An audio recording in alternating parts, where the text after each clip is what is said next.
Rancangan undang-undang tentang kesejahteraan ibu dan anak pada fase 1000 hari pertama kehidupan mengatur tentang cuti melahirkan bagi ibu pekerja dan ayah. Hal itu dikatakan Menteri Pemberdayaan Perempuan dan Perlindungan Anak Bintang Puspayoga.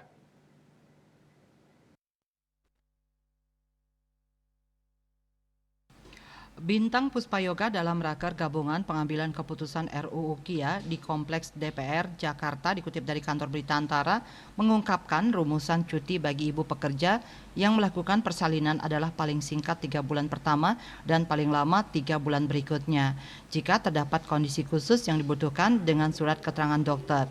Dikatakannya berdasarkan RUU tersebut bahwa setiap ibu yang bekerja yang melaksanakan hak atas cuti melahirkan tidak dapat diberhentikan dari pekerjaannya dan berhak mendapatkan upah secara penuh untuk 3 bulan pertama dan untuk bulan keempat serta 75% dari upah untuk bulan kelima dan bulan keenam.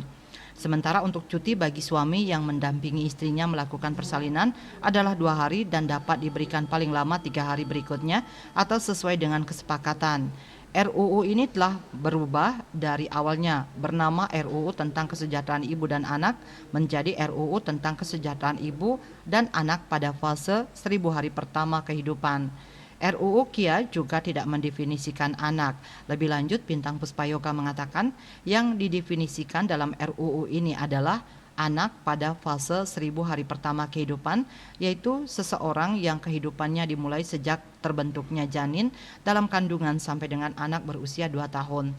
Selain itu, RUU KIA juga melakukan penajaman substansi dengan tidak hanya memberi perhatian pada hak ibu yang bekerja dan ibu penyandang disabilitas, tapi juga ibu dengan kerentanan khusus. KMB Bali Pos melaporkan.